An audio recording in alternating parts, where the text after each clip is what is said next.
Baik, Assalamualaikum warahmatullahi wabarakatuh. Perkenalkan, saya Ratna Pausa dengan NIM 250100158.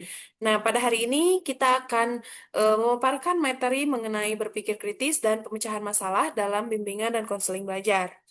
Nah, fokus utama kita hari ini adalah bagaimana kita sebagai calon konselor atau sebagai pendidik dapat membantu peserta didik mengembangkan kemampuan analisis, evaluasi, hingga akhirnya mereka mampu menemukan solusi mandiri demi menyokong kemandirian belajar mereka. Nah, mari kita mulai.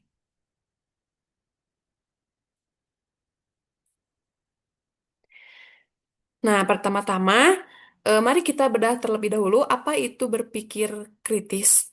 Nah, berpikir kritis itu bukanlah sekedar menerima informasi mentah-mentah gitu ya. Nah, ini adalah sebuah kemampuan terstruktur untuk menganalisis dan mengevaluasi informasi secara jernih dan rasional. Di dunia pendidikan, kita harus menekankan bahwa berpikir kritis itu bukan sekedar menghafal ya. Nah, menghafal fakta sebuah dan membuat siswa pasif, sedangkan berpikir kritis menurut mereka memahami hubungan logis antar gagasan. Nah, di abad ke-21 ini, di tengah banjirnya informasi dan hoaks, kemampuan ini menjadi bekal yang sangat vital agar siswa bijak dalam menyaring informasi seperti itu. Lalu, mengapa berpikir kritis itu penting dalam BK gitu? Nah, mengapa kemampuan ini ditarik ke dalam ranah bimbingan dan konseling, khususnya di dalam bimbingan dan konseling belajar? Nah, ada tiga alasan utama nih. Yang pertama, kemampuan ini membantu peserta didik mengambil keputusan eh, yang tepat gitu ya dan objektif. Nah, berdasarkan data nyata, bukan hanya berdasarkan asumsi atau emosi sesaat mereka gitu ya. Nah, yang kedua ada berpikir kritis, melatih mereka melakukan pemecahan masalah secara sistematis gitu ya. Eh, Terstruktur gitu langkah demi langkahnya. Nah, dan yang ketiga ini adalah kunci untuk memicu kemandirian dan adaptabilitas siswa. Nah, siswa yang berpikir kritis akan lebih mudah beradaptasi dengan perubahan lingkungan yang dinamis. Lalu slide selanjutnya yaitu keterampilan inti pemikir kritis. Nah, secara teoris dan praktis, ada empat keterampilan inti yang harus dimiliki oleh seorang pemikir kritis. Yang pertama adalah interpretasi, yaitu kemampuan mengklarifikasi makna data agar tidak terjadi salah paham saat menarik kesimpulan. Nah, yang kedua ada analisis, di mana siswa ini memeriksa argumen secara mendalam dan menguji relevansi setiap ide. Nah, ada yang ketiga ada evaluasi, yaitu menyaring dan menilai kredibilitas sumber serta kekuatan bukti sebelum mempercayainya sebagai kebenaran. Dan yang terakhir adalah inferensi.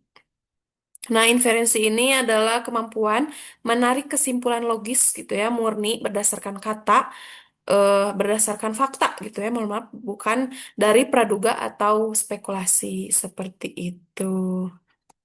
Lalu slide yang selanjutnya ini adalah hubungan berpikir kritis dan pemecahan masalah. Apa nih hubungannya ya gitu ya?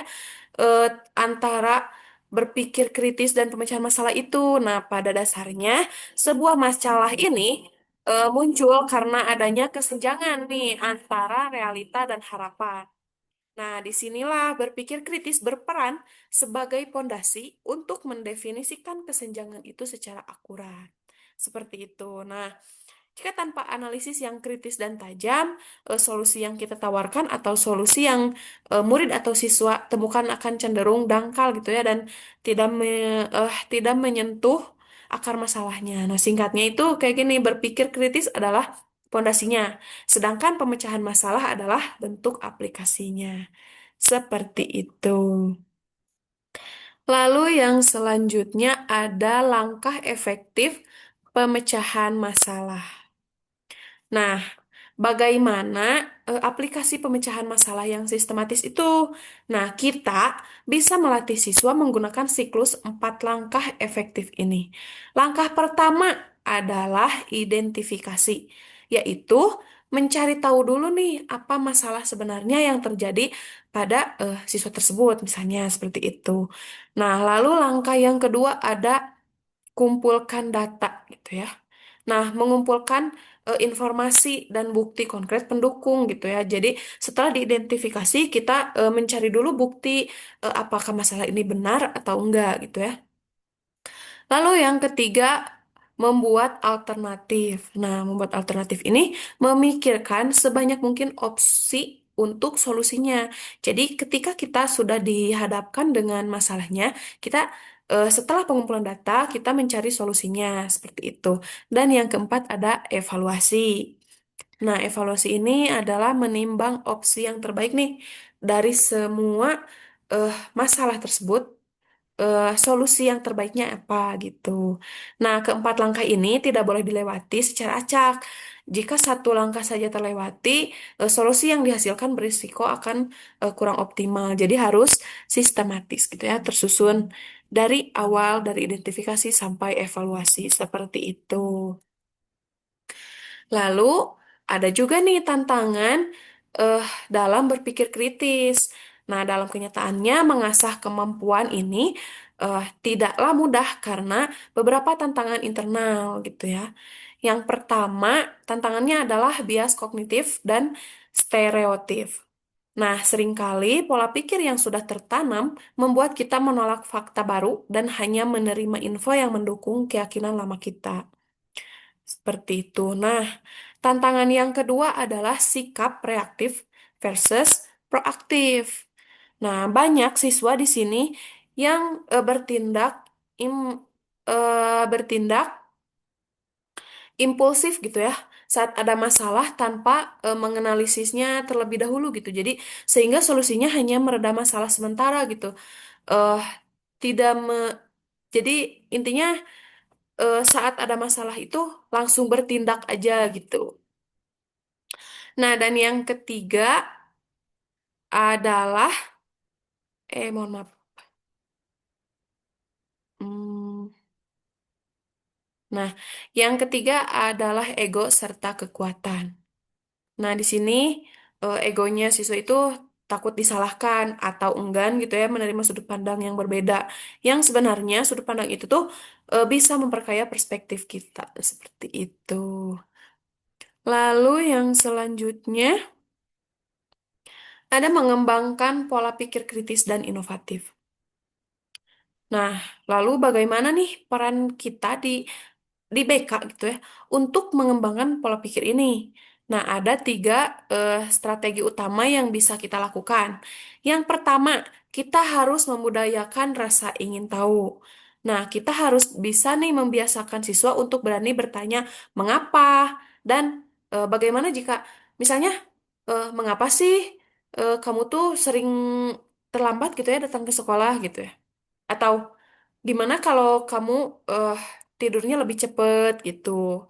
Nah, yang kedua adalah menggunakan teknik brainstorm brainstorming gitu ya atau curah pendapat. Nah, biarkan gitu ya siswa ini mengeluarkan ide sebanyak-banyaknya tanpa dihakimi di awal gitu ya. Karena kuantitas ide akan memicu kualitas solusi inovatif gitu. Dan yang ketiga adalah ajak siswa melakukan refleksi diri nih secara rutin gitu untuk mengenali kelemahan berpikir mereka sendiri agar bisa berkembang secara berkelanjutan seperti itu ya. Lalu yang selanjutnya adalah aplikasi dalam BK Belajar.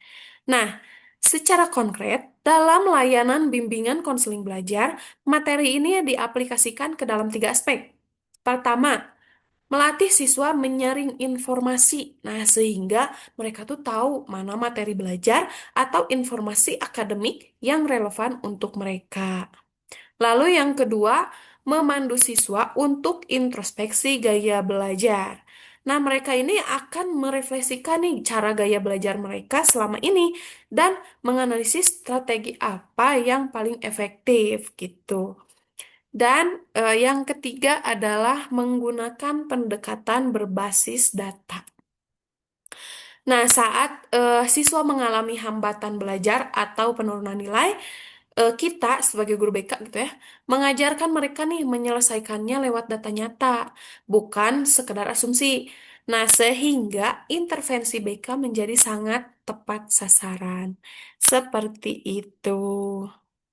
Wah, sudah di penghujung saja. Ini kesimpulannya. Nah, sebagai kesimpulan dari presentasi saya hari ini, ada 3 poin penting yang bisa kita bawa pulang. Nah, yang pertama, berpikir kritis adalah fondasi utama bagi kemandirian dan keberhasilan belajar peserta didik sepanjang hayat. Dengan kemampuan ini, tantangan akademik apapun dapat diubah menjadi peluang nyata untuk berkembang.